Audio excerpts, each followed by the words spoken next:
Hello, everyone, and welcome to Expert Webcast. I'm Alex Kasdan, Managing Partner of Convergence, and I'm pleased to moderate today's panel on trends and transactions in green energy.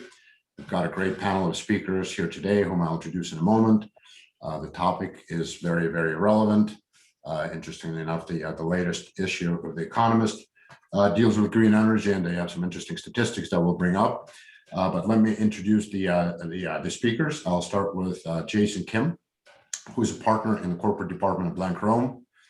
Jason is a deal lawyer, focusing on representing domestic and foreign companies, financial institutions, funds, serial entrepreneurs, and high net worth individuals in corporate and real estate transactions and related financing with special emphasis on cross-border deals. Jason also serves as an adjunct professor at USC Gould School of Law and teaches international business transactions, covering the legal principles and practices involved in private business transactions and movement of goods, services, capital, knowledge, and technology across boundaries of different nation states. Jason holds his bachelor's degree from University of California at Los Angeles and his JD from UCLA School of Law. Jason, great to have you back on Expert Webcast. Thanks for having me. Elaine Carey is a managing director at FTI Consulting. She splits her time between Los Angeles and the Bay Area. Elaine has served as an advisor and problem solver to senior executives of Fortune 100 corporations and law firms for more than 30 years, overseeing clients' most complex and sensitive problems around the globe involving integrity, political security, and reputational risks. Elaine also co-heads FTI Consulting's cannabis practice. Her experience includes due diligence, fraud, business intelligence, FCPA, anti-money laundering compliance and investigations, cannabis compliance, mining, Latin America, asset tracing, intellectual property theft, and supply chain issues. Early on in her career, Elaine was an investigative journalist, reporting from more than 30 countries on political, economic, business, and social developments. She established an office in Moscow for Cox newspapers in 1988 and spent 5 years chronicling the end of the Soviet Union. Elaine holds a Bachelor of Arts degree from Grinnell College and was a mid-career fellow at the Harvard University Russian Research Center. She's a certified fraud examiner and anti-money laundering specialist. Elaine, great to have you on the program. Thank you, Alex. Richard Anderson is founder and CEO of ShareVault, an on-demand web application that provides bank-grade security and the highest degree of availability combined with unparalleled speed, ease of use, and functionality. Richard is an experienced Silicon Valley software entrepreneur who has spent the last 20 years bringing innovative business software, e-commerce, and financial services solutions to market. His areas of expertise include product management, sales marketing, business development, team building, global expansion, information technology, and operational efficiency. Richard began his career at Apple, where he developed a lifelong passion for innovation excellence. He pursued technology management roles at companies including Portfolio Software, E&Y Consulting, Netscape, where his clients included Netscape, Novellus, Nextel, and Infoseek, Market First Software, and eBay.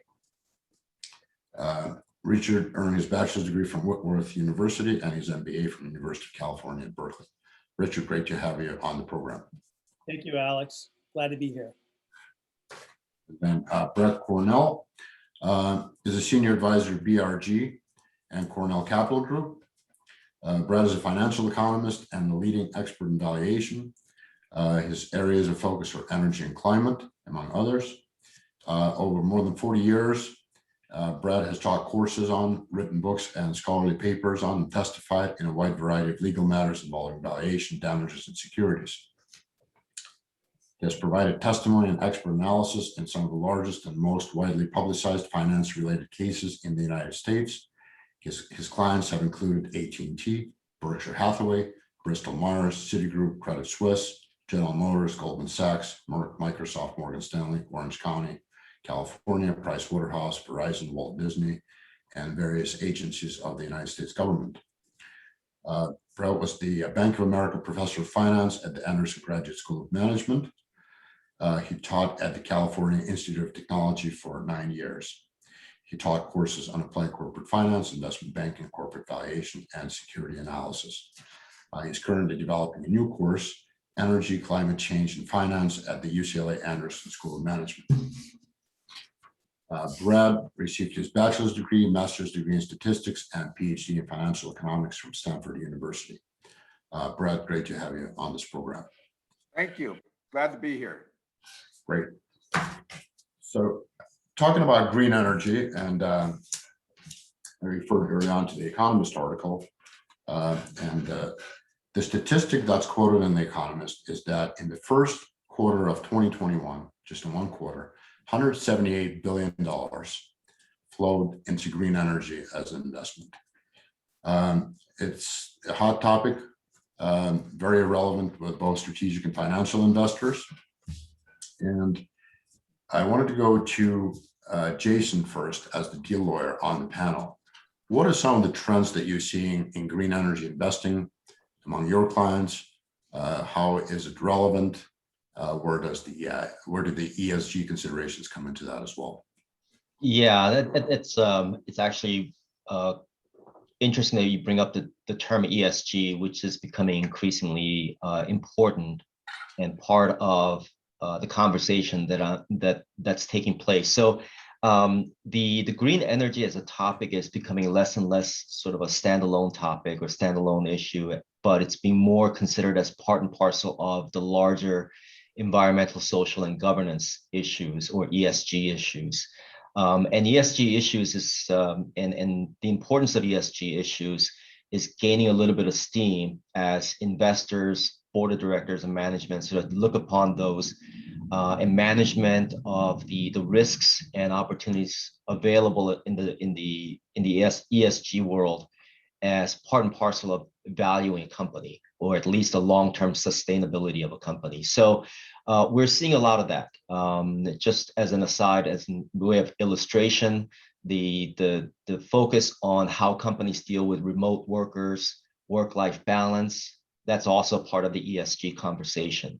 And I think what that's doing is increasing the focus and attention on this idea of environmentally friendly businesses and companies, or green energy companies. And the number one issue that I'm seeing a lot is that whenever these trends sort of pop up, it tends to attract a lot of sort of less than qualified investors, or in the most negative sense, fraudsters coming into the mix, both on the investor side and investee side. So increasingly due diligence to vet out the target companies and the folks who are running the target companies, or vetting out the money that's coming in, tracing the source of the funds that are going to be used to make investment into a startup, for example, is becoming a big issue. The other one that I just throw out there for conversation is that from where I sit, it's less and less of the production and distribution side, and much more on the technology and development of technologies that sort of bridges the gap between the green energy and the end user or the consumers. And along that line would be sort of alternative energy fuel vehicles and the technologies that are used to make those vehicles or convert existing vehicles into green energy vehicles, for example, would be a hot topic here in California. Thank you, Jason. You mentioned due diligence, so it's a good segue to go to Richard. You're founded ShareVault. You spend a lot of your time advising companies and working with them on due diligence, transactional diligence. How is green energy diligence that Jason just brought up different from other types of M&A deals? Well, I think it differs in quite a few ways. It's an interesting market. The way I look at it is that the market really consists of, these are assets. It's as with most M&A types of transactions, it's asset centric, and these assets are bound up in entities. So there's often complexity in the assets, and then the entities that own those assets, and then there can be a lot of complexity with the revenue streams that flow from those assets through those entities, and also the cost component that needs to be covered, cost of capital and so forth, because they're large investments long term. So I think what it ends up doing is, because it's so complex, And then also the other side of it is the energy projects tend to have a lower yield than other types of investments. So the margin for error is quite slim. So I would say that due diligence as a whole becomes, it needs to be much more extensive for renewables types of projects. And there are lots of detailed contracts that need to be understood, such as power purchase agreements, things like that, or shared use agreements for infrastructure. Sometimes there are, very large investments in EPC, or engineering and procurement and construction, that needs to be incorporated. So, there's just a lot of asset level investigation, as well as all the contracts and the structures around that. There might be many left, because some of these assets, producing assets, could be have many levels or tiers of ownership involved as well. So that all requires due diligence. And then there's the tax side of it. A lot of renewable projects still involve some sort of tax type of finance, or your tax equity financing. So I think you just have to start at the very, very base at the asset level, and then kind of work your way up to get a full understanding of the business. And then beyond that, then it's, as I mentioned, there are a lot of other parties that are associated. So I think that these third parties, they might be investors in the tax component to receive tax benefits through the arrangement. They might be the organizations that actually purchase the power, or sometimes they're called off-takers from these renewables projects. So getting all those folks to consent to the deal, and be all ready for due diligence can require quite a bit of upfront work, again, to de-risk the ultimate transaction. And then just how, finally, I would say, just how are these deals going to be structured?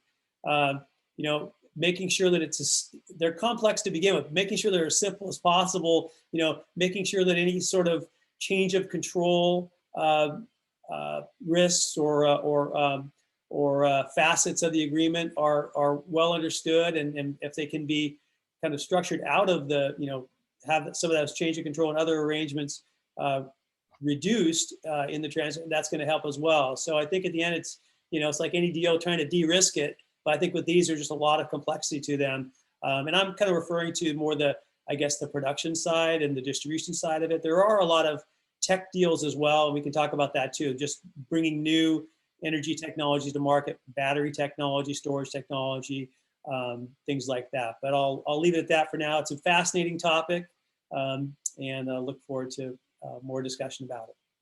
Thank you, Richard. We'll come back to tech M&A as well. Good segue to go to Elaine. You're an expert in investigations and finding potential problems in transactions. Green has become sort of, it's a sexy investment. Funds as well as corporations are concerned with ESG. How do we know if an investment is really green, or is it just talk? I think at the moment, I see a lot of companies that have suddenly banged up on their website, here's our green approach, here's our ESG. But in this kind of due diligence work we do, which includes getting on the ground and kicking the tires, it often is just words. It's not, and especially if you don't look down the supply chain. So you may have a green technology that, let's say, is dependent on critical, minerals that are hard to come by. Where those minerals are being mining, what are those doing to the earth? Are they being mined in a socially responsible way? Are they causing more damage to the environment than the green technology that you're actually touting? Sometimes it's as simple as, you've got a wind farm. Does it really exist? And are there as many windmills as you say there are? We often find that there aren't. We've gone on site where people are developing another technology where one was right on the border with Mexico, literally had illegal aliens crossing right there, and it was a fairly sensitive technology, and it was wide open. So there was a security issue that easily, literally could have blown up on them. And that's why we see, the cyber side, does the technology work? And the cyber side from do you have good controls on your cyber? Are you going to be hacked, and is the IP going to be taken? There are so many issues like that that just make it so easy for whatever you're trying to tout, if it's real in the first place, for it to vanish overnight. Great. Thank you, Elaine. Well, a lot of different topics brought up, a lot of issues. Let me go to Brad. You're an expert on green energy, climate, and valuation. Early on in my career as an investment banker, I was taught that everything at the end of the day comes down to valuation, right? We have 178 billion, again, according to the economists, flowing into the industry just in one quarter, first quarter of this year. We are in a very competitive deal environment with quite a bit of money chasing relatively few deals. The first quarter of this year, I think, was the busiest M&A quarter in the last 40 years. Translating all that into the green energy sector, the valuations have gone very, very high. Are they sustainable, and how do investors get their money out at the end of the day? Well, let me take a big picture viewpoint first, Alex, and then maybe later I could come back and be more specific. But the first thing we have to be very clear on is, what do we mean by green energy? And what we mean is electricity. You cannot heat your home with wind or cook your food with sunlight. Everything has to be intermediated through electricity. Even if we talk about using hydrogen, if hydrogen is going to be green, it has to be made from water using electrolysis, and that requires a lot of electricity. So what we really mean by green energy is transforming our energy provision system from one that in the United States is about 80% reliant on fossil fuels to one that's 80% reliant on electricity. And that's going to make electricity a critical price for every American. It's going to determine what it costs to heat, what it costs to cool, what it costs to cook, what it costs to charge their car, and on and on. And all these green investments are going to be profitable, therefore, only to the extent that they ultimately lead to the sale of electricity. And I think that's going to be a valuation issue, because AOC and everyone else in Congress from the left is going to say, we're not going to charge the poor people and people of color too much money for electricity. Well, if the electricity price isn't high enough, all the intermediate deals that go between producing the power and getting it to people are going to have to be squeezed. So it does look to me like the valuations are very rich, given the underlying overall economics. Thank you, Brad. So the opportunity is then, and I want to go to Jason with that as well, right after you answer. The opportunity that in the sector, more middle market sort of startups that maybe don't play on the grand scale and are so dependent on the government regulation? Well, a couple of things. I think the green energy in the big picture sense, as Brad just described it, is all government dependent. It's an extremely nascent market.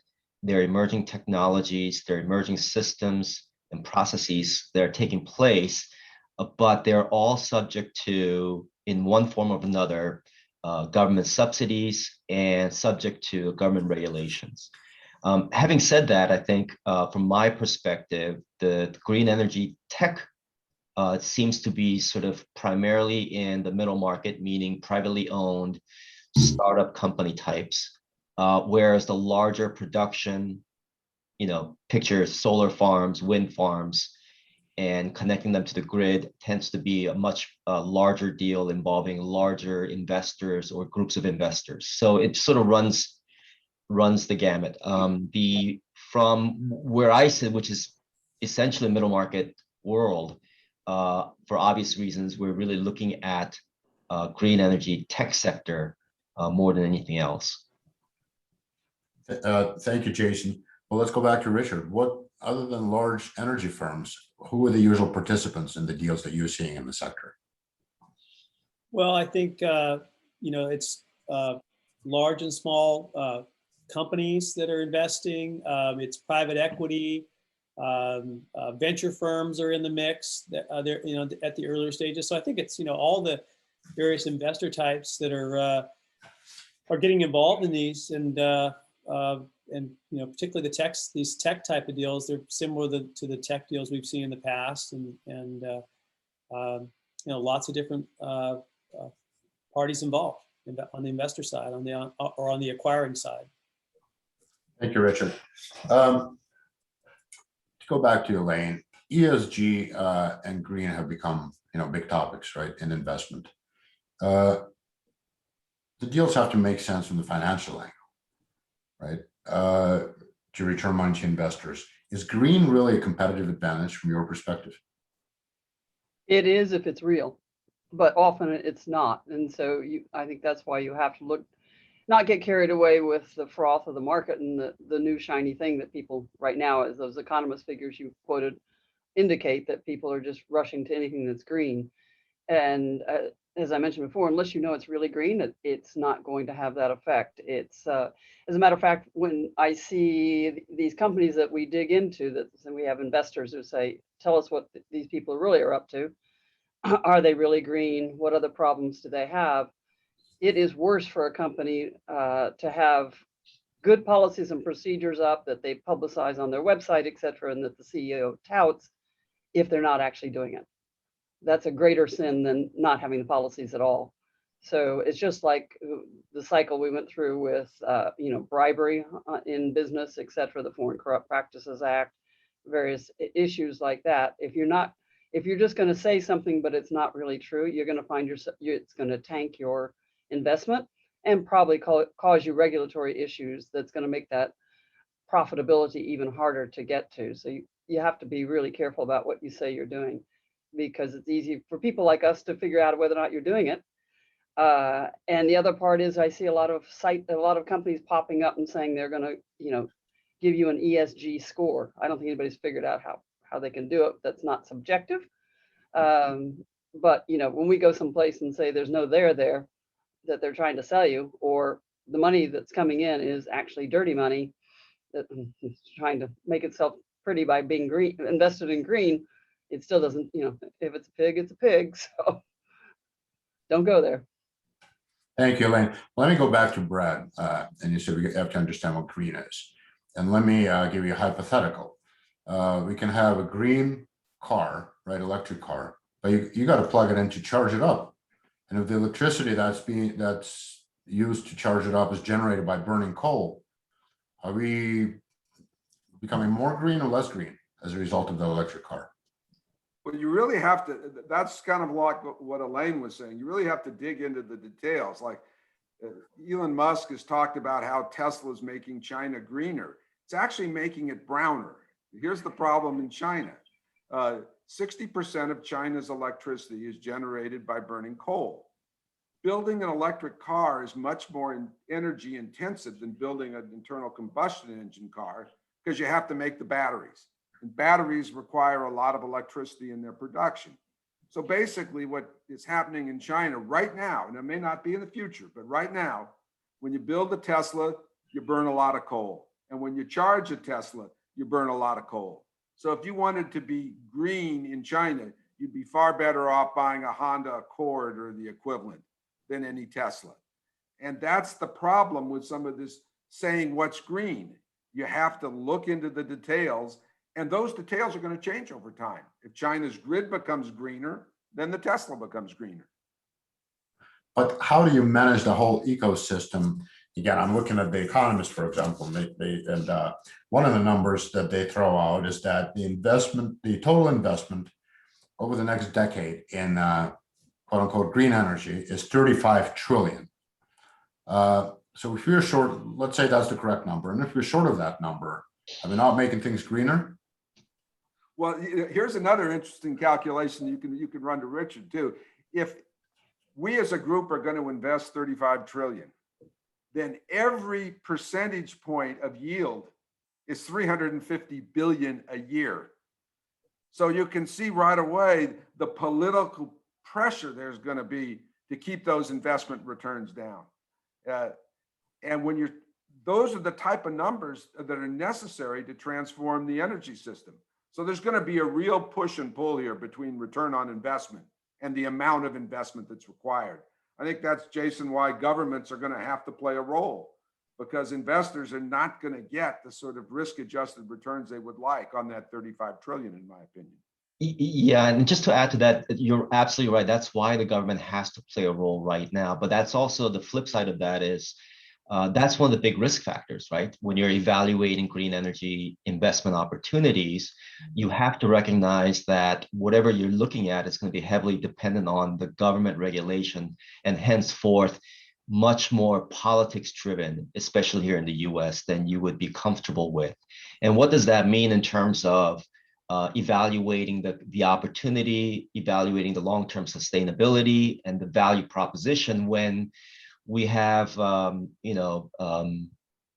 such a divided sort of politics here in the US and in DC? And what does that mean in terms of the regulations and the support of the green energy? I think all of those are the big issues that are giving a lot of heartburn to serious investors out there. Now, there are certain investors, especially funds that have been set up to and are mandated to invest in long-term, environmentally friendly, socially responsible sectors.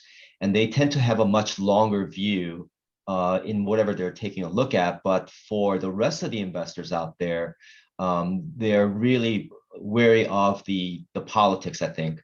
And I sort of hear that in conversations constantly. Just to You follow already up, see the politicization of it. I saw an announcement yesterday that Canada and the EU have come to a consensus about critical minerals and sharing, et cetera, because if you're left out of that game, you're out of the game. And so you can see instantly that even before the game starts, you have to line up the politics. just to follow up on that for 1 second, the SEC is currently talking about requiring companies to disclose ESG stuff, particularly environmental, how green they are, and what the risks are to investors regarding the environment. But Jason's right. Their main risk is what governments are going to do. So are you asking a private company to disclose the risk that you, the government, are going to do something? It's kind of like a dog chasing its tail.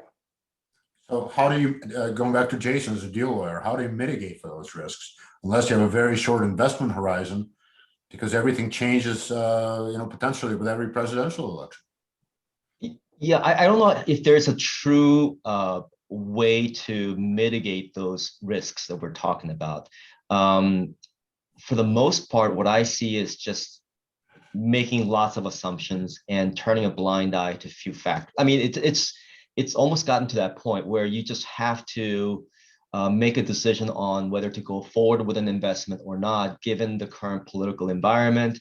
And then as we sort of go through, and I would say in 2 years, when we're looking at another presidential election coming up, that's going to throw up a lot of different questions. And the thinking then is going to be much different than the thinking now. So I don't know if there's a true way to evaluate and judge the government risk factor in any of these investments right now. Thank you, Jason. Sounds like the ESG disclosures will be so watered down that they'll be nearly meaningless. Yeah. So let's look at sort of more concrete details in investing in a deal, and then we go to Richard, actually continue on the due diligence theme. You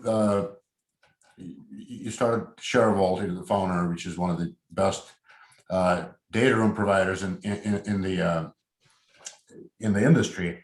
How do you, and Elaine talked about different things such as cybersecurity, things like that. How do you keep, what is the advantage of using a highly sophisticated data room for due diligence, and how do you protect against the cyber risks, leaks of sensitive information, things like that? Yeah, we get that question a lot because there are ways to kind of make your own homegrown data room using the general purpose sharing tools, that we're all quite familiar with, Dropbox or OneDrive or any of those. And we meet a couple different types of inquirers along the way. Some are, doing everything they can to make, to economize and make it work in their own solution. For those folks, we usually explain to them that they're not going to have a few things that are otherwise quite helpful for their deal. and then we challenge them with maybe a way to have a little bit of the best of both worlds by connecting into those things. But for example, most of those tools don't really have the level of encryption that is required, particularly for the files that are maybe not in the data room that still need to be secured. And Elaine talked about this a little bit as well. Some of these, critical IP or critical designs and things that actually have to go back and forth between companies. Well, if that stuff's ever in the clear, those designs or IP or whatever could be misappropriated. So, encryption is really important, and it needs to extend out to beyond, kind of the perimeter of the data room. Another thing is like just dynamic watermarking, so you can see, who was looking at a page and exactly when it was, and you're informing them as well. They can see that their name and their IP address, their email address are in that watermark. You just can't do that on, with the other platforms. So revocability or chain of custody in documents. Some people have inadvertently shared something through one of the kind of the point and send platforms, and then tried to get it back because they had not intended for that to go out. You can't really shred those documents digitally at a distance with those platforms. And then we get to just the ease of setting these things up for very sophisticated parties to review. And one thing we learned early on was that corporate attorneys care a lot, and Jason can probably speak to this, about being able to keep track of where they are as they're doing their due diligence. So one thing we learned was we were chewed out because we hadn't provided the ability to lock the index so that everything new gets added at the end, not somewhere up in the haystack. And so that's really important, and attorneys will tell you that. So that's something that is what you get with a more advanced feature. The reporting is much more granular in these higher end data rooms. And then just a lot of automation in the back end that really makes it easier to set up a really big, complex data room that's well structured, highly searchable, and so forth. And so that's really some of the net benefits. And so what we tell folks, if they want to kind of try to have the best of both worlds, is it's fine for your internal document store to have everything on SharePoint or OneDrive or Dropbox or Box or whatever. But then just use the connecting tools to bring over just what you want into your data room, and use the synchronization tools to do that. That way you've got a really good data room, nicely structured, easy to control, lots of power, and you've been able to keep whatever else you didn't want to move into diligence at the ready if you need it. So some examples there. It's a great point, Rich, and definitely becomes key in complex and technology driven deals such as green energy that we're talking about here. Let me go back to Elaine on the topic of how do we know if something is green or not green. Is there a standard at all that anybody is developing to understand if technology is green, or is it really, does the green outweigh the harmful aspects of sort of what Brad was talking about before? I don't think anybody's developed a standard yet. We're kind of in the era of sometimes people say to me, oh, we pulled a Dun & Bradstreet on this company and it seemed to be okay. And I was like, yeah, but that's self-reported. So you're just going to believe them because they said it. And I think we're still at that stage with ESG, and some of it's quite complex. So you can't, it's not like you can just read through it and say, oh, that's got to be wrong, unless you really understand the technology, you understand the market. You can't easily pierce through what's true and what's just complete embellishment. One of the things, Richard was talking about, you get everything in the document rooms in ShareVault. What I always find interesting when we do the due diligence part is we come up with things that the other side hasn't given you. It's like, oh, did you see this? And they go, no. Where'd that come from? Well, we pulled the public records and there are all these lawsuits about the technology not working, or employees getting sick by creating the technology, or whatever it may be. All those things happen, but that somehow hasn't gotten into the conversation yet. So you got to have that checks and balance. It was like, here's what they told you, and then folks like us go and find the things that they didn't tell you that you need to know. Thank you, Elaine. Let me go back to Brad on the creating value and valuation in the green energy space. It appears that ESG green does not necessarily create value for investors. So we have to find deals that do create value. And if you look at the history, sort of economics and finance, there were many great inventions that benefited humanity and business tremendously, but didn't really generate value for investors. In the green energy or renewable energy space, how do we find the winners from the financial return perspective? Well, I think you go right back to what Warren Buffett and Charlie Munger have been saying for at least 50 years, which is if you want to create value, you have to earn returns in excess of your cost of capital. I'm sounding like a finance professor now, but that's kind of one of the basic principles of financial economics. Okay, how do you earn returns greater than your cost of capital? Well, the problem is if you're earning a lot of returns greater than the cost of capital, everyone wants to get into the same business. Like, let's take electric vehicles. Tesla, to date, has created a lot of value. I think some of that may be wild speculation, but nonetheless, it's created a lot of value. If that just attracts competition, then eventually those higher returns get competed away, and it doesn't turn out very well for investors. That's why Mr. Buffett said, with respect to air travel, which is one of the great technological innovations of the 20th century, had he been there at Kitty Hawk, he would have tried to shoot down the Wright brothers because they've been an absolute disaster for investors, including Berkshire Hathaway, including just recently. Mr. Buffett just sold a bunch of airline stocks at a big loss during the pandemic. Too bad he didn't hold, because most of them have recovered. But it's the same point. If the business is competitive, even if it's a great business for consumers like air travel, it may not be a great one for investors. And my guess is the electric vehicle market is going to turn out that way. There's going to be a lot of disappointed investors. Thank you, Brett. Let me go back to Jason. You're working on these deals in the green energy space. And I believe you mentioned you're working on a hydrogen deal. Is hydrogen truly green energy from your perspective? In a macro perspective, no. When you look at the totality of the production to consumer side, the hydrogen production is still, I believe, 96% still produced by traditional sort of fossil fuel type of energy. In order for it to be truly green, the production of hydrogen itself has to be powered by green energy, wind, solar, what have you, right? The electrolysis that's involved in the production of hydrogen. Having said that, of course, it is green because vehicles that are on the road are not emitting greenhouse gases as an internal combustion engine. So in that sense, it's green.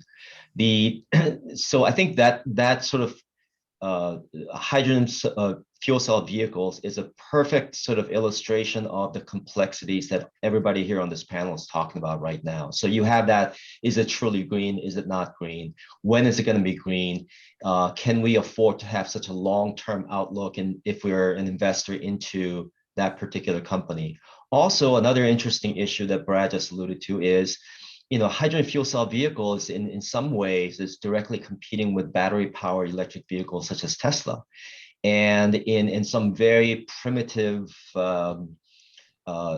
way of thinking, it's like the old beta versus VHS battle as to what is going to prevail in the marketplace when it comes to passenger vehicles.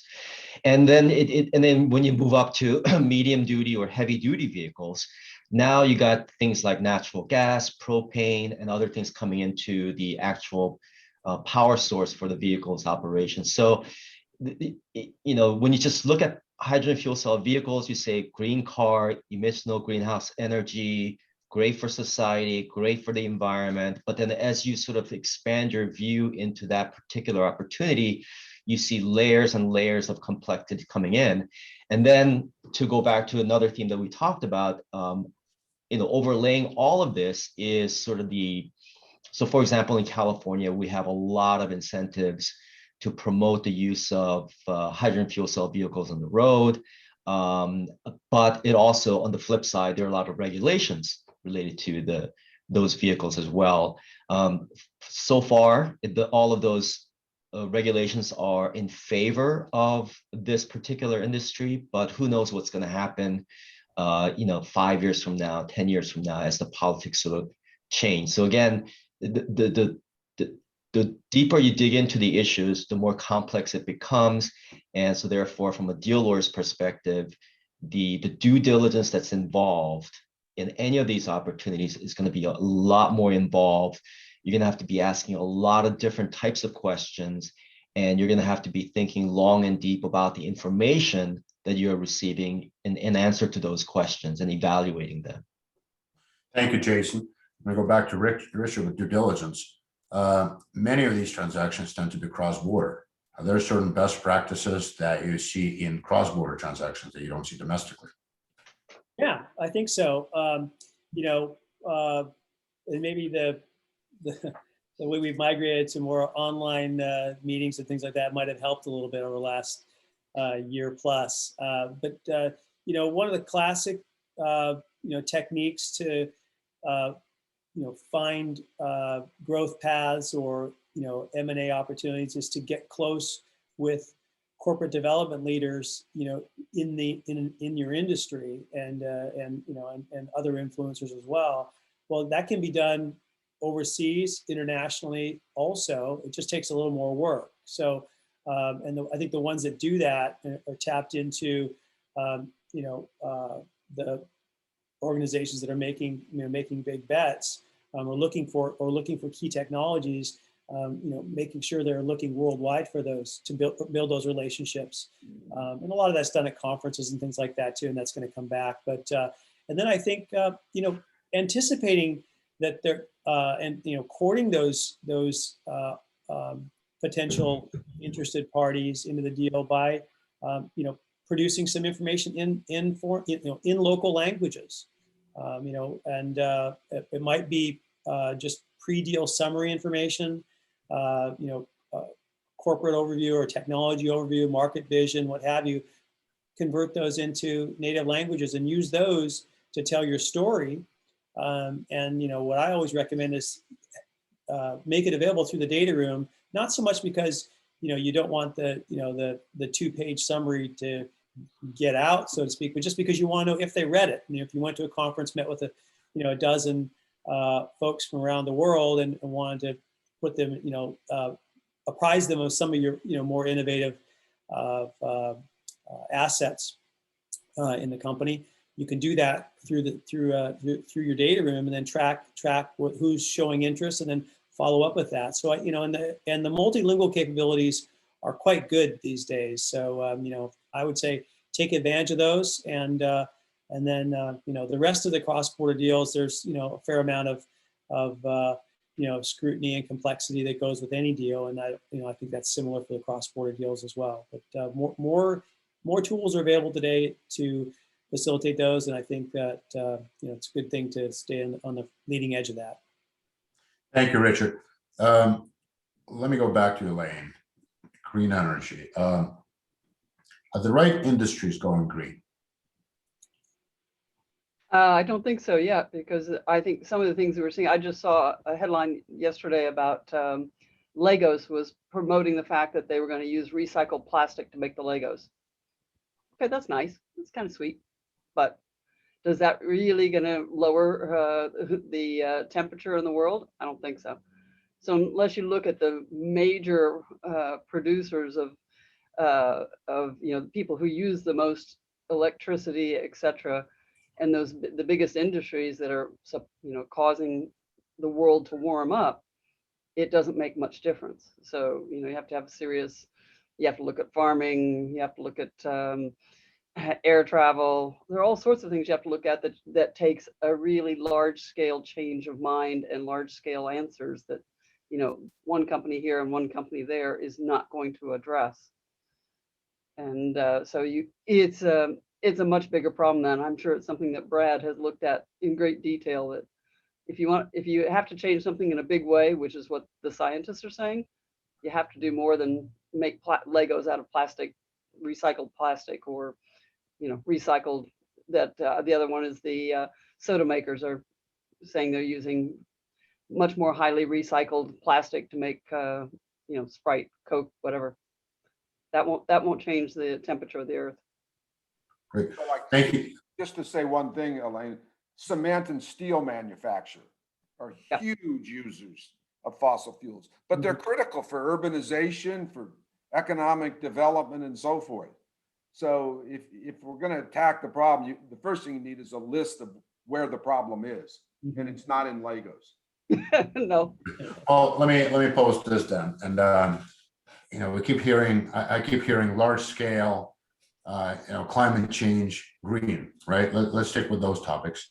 One of the things, and we're still very much in the midst of the pandemic, right? Which disrupted all the supply chains. And I'm not talking about green energy supply chains, but just about every industry. To make things really green and to build out these green energy projects requires tremendous amount of minerals. So the mining industry has to go into overdrive. It's a cycle basically, right? You make one thing green, as we've been talking about here, and while you're making it green, you're using energy to make something much less green than it would have been otherwise. So the question for Brad, again, how do we reconcile the whole scale of this enterprise to making things green and climate change? Legos will not make a dent in the climate change, but is the mining that's now going up by 500% a year or whatever that number is, really make it less green overall and actually increasingly the problem with the climate change? Was that for Elaine, Alex? I think you're best equipped on this panel as an economist looking at climate change to address that, if you want to take a shot at it. Well, I'm writing a whole book on that subject. And the economic answer is you really have to look at the general equilibrium. You've got to say, right now, globally, 84% of our energy comes from fossil fuels. If globally by 2050, 80% of it's going to come from electricity, what has to change? And you've got to go right down the whole list. And it's a lot of really big things, because certain things can't change. Air travel is basically only feasible with fossil fuels. The alternative would be hydrogen, but then you've got to make the hydrogen, as Jason talks about. So there's been a lot of cute little talk, but the big talk is how you're going to get that 80% move. We've got the easy stuff so far. We've got about 10% renewables, but going the other 70 and making them reliable so we don't have Texas problems is a huge hurdle. I don't think the governments have been honest with people about how difficult it's going to be and how time consuming.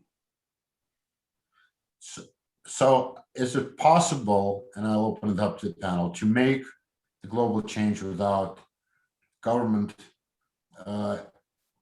sort of the government subsidies and substantial tax benefits on all aspects and sort of all stages of the green energy companies?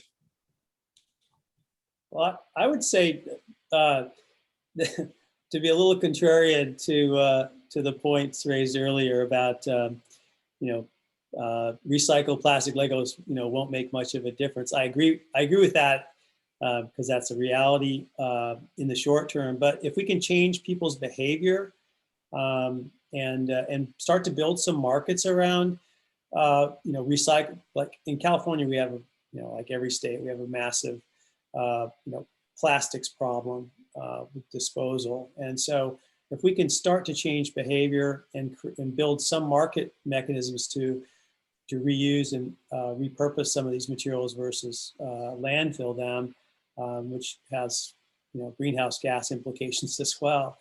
I think that's a non-governmental thing we can do, and if the markets can do that, and sometimes it requires government intervention in some of those markets to kick things off too. But I'm hopeful that some of these initiatives will change the way we shop and the way we utilize the things we purchase.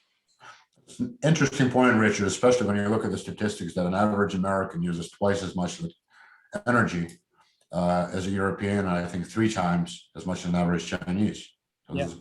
But just to raise, one thing, Richard, too, as an economist, you say, if you want people's behavior to change, you have to change prices. Mhm. You know, ultimately, do-gooding, it takes you only so far. Right.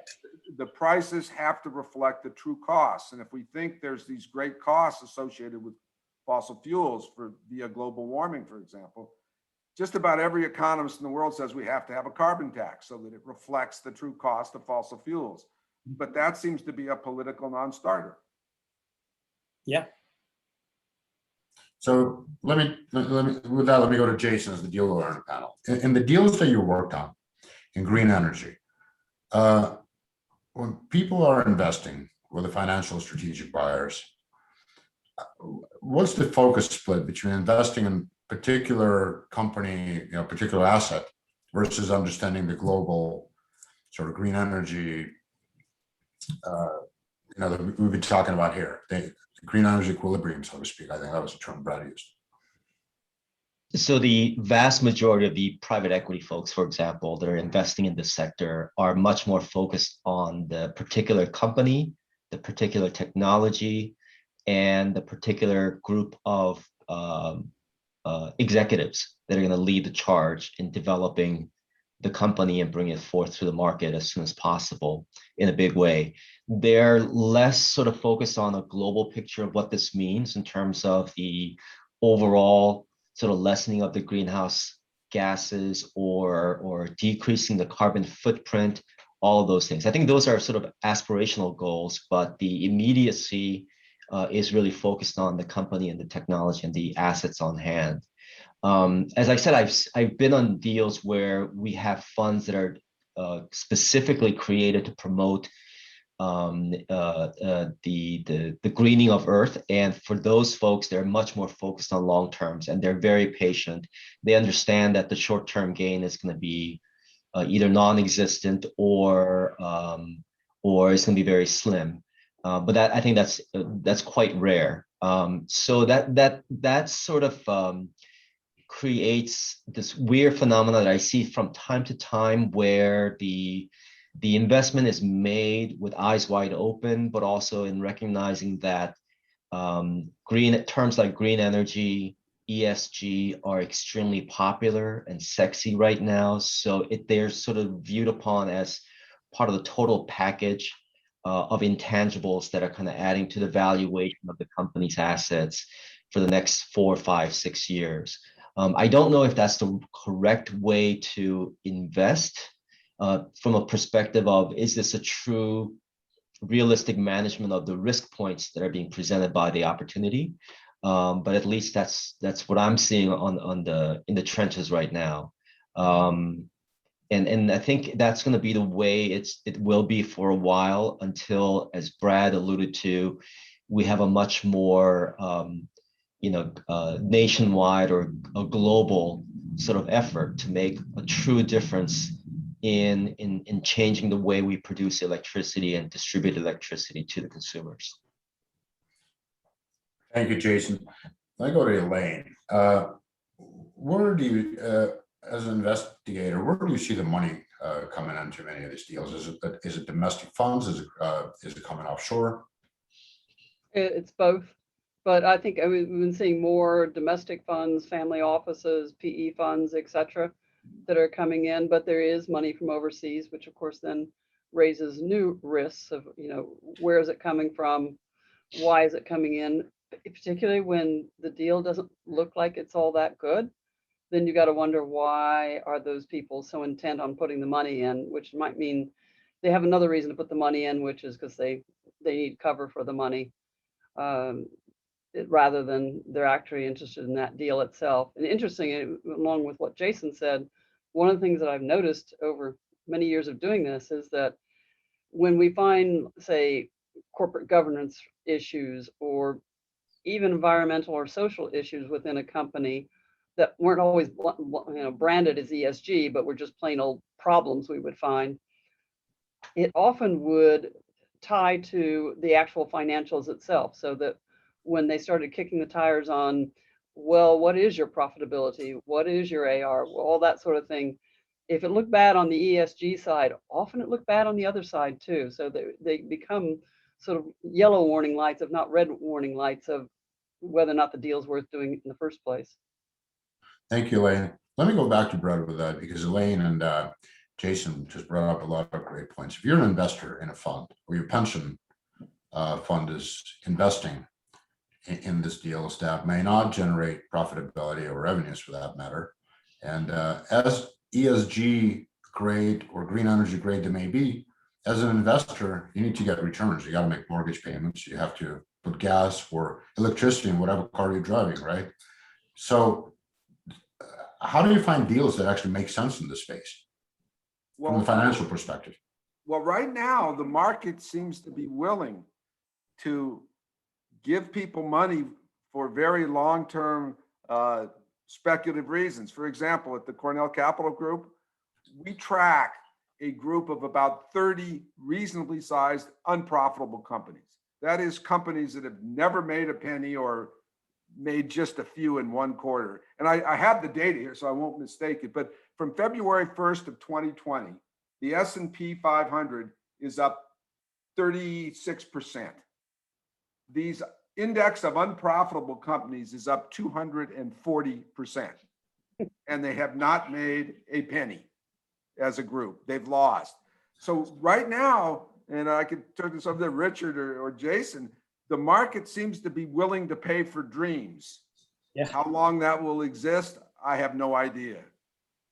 I'm kind of an old fundamental investor, so I just shake my head and say, why didn't I invest in money-losing companies? I've been an idiot. I look for earnings. I take back my comment though, that as an individual investor, if they're generating, 240% versus 34, I think you said on the S&P, I guess 36. I guess you're generating enough capital to fill up your gas tank or charge up your electric vehicle. Lots of dreams. Well, let me go to Richard. What are some of the biggest impediments you see? And again, you're sort of in the nitty gritty of getting these deals done and getting clean energy or green energy deals done. Well, I think one of them is, as Brad was saying, sometimes their dreams are factored in. I think savvy buyers, don't really want to invest in dreams, and so from an M&A standpoint, due diligence standpoint, it's a lot of times management teams fall short of really conveying the true value of the company. And it takes real work, and the team needs to be oriented around that. And if it's done well, deals can get done sometimes at higher values than even the management team might be expecting. And then also in the renewable space, IP is super important. And there are lots of stories about unresolved litigation over claims or counterclaims that around IP ownership. Sometimes there are issues with open source software being used and not being used carefully and compliantly. So getting the house in order around IP is super important, and deals can fall apart if that is not all in good shape. Unresolved litigation just is another one that people should be aware of. If there are messy legal matters, and Jason can comment on this more fully than I can, but from what I've seen, not everything might be pristine, but whatever's there, get it resolved if you can. If you can't, then make sure it's very clearly communicated, because ambiguity is risk, and it'll deter, it'll deplete value. It might even kill a deal. Accounting discrepancies also really important. That same thing with litigation. Make sure the accounting house is in order and all the forecasts tie out back to real numbers. And the rev rec is in order and all that. And I guess last, I guess for this market, there are some other ones as well around contracts and things like that are important. But I'd say another one is just corporate governance. Make sure, because this is a lot of times, these are regulated industries. Energy as a whole is, and some of the technologies that are entering that industry have to be compliant with regulations. So just make sure from a corporate governance standpoint that all those exposures and risks are mitigated to the maximum extent possible, and the company is operating properly in accordance with securities laws, customs if in multiple countries, and in good shape, and that's all these things I've just mentioned should be very well documented in the data room, including governance, and there should be a section on governance in the data room to make sure that that's all the house is in good order. And if you avoid those deal killers, it's gonna accrue to value. Great. Thank you, Richard. We are unfortunately out of time. It's been a great discussion, but I wanted to give each of the speakers an opportunity for any closing remarks. I'm sure we should have addressed many other topics and issues, but didn't get a chance to. I'll start with, how about Elaine on the investigative side of things? Rely on some old cliches, Reagan era, trust but verify. Mhm. And if it looks too good to be true, it's probably not. Thank you, Elaine. How about Jason as the deal lawyer? So I'll speak on behalf of the investors into green energy. Go into every deal with eyes wide open, and recognize the fact that you may have to go in with making a lot of assumptions, and you need to be comfortable with what those risk exposures mean for your sort of return on investment calculation. Thank you, Jason. Brad, how about you? I would agree with what both Jason and Elaine said, really, that if you're going to evaluate something, you've got to do it from a fundamental valuation point of view. Don't be swept up by all the talk of the technology. Make certain that it makes sense as a business. Thank you, Brad. Richard? I would say, set your eyes on having a great transaction and not just a good transaction, and use your due diligence process as a force multiplier for your company. Just know that the buyers are going to use a microscope on your business, and they're going to bring all kinds of specialists, accountants, lawyers, operational and technology experts, auditors, regulatory specialists, and all that. And you want to make their job easy. So just really invest in diligence and use that, and let diligence in itself be, in your preparation for it, be an asset that drives value in your deal. Thank you. It's been a great panel. I want to thank all the speakers, Elaine, Brad, Jason, and Richard, for putting together a great discussion, certainly for your input. And we are adjourned. Thank you. Thank you. Thanks.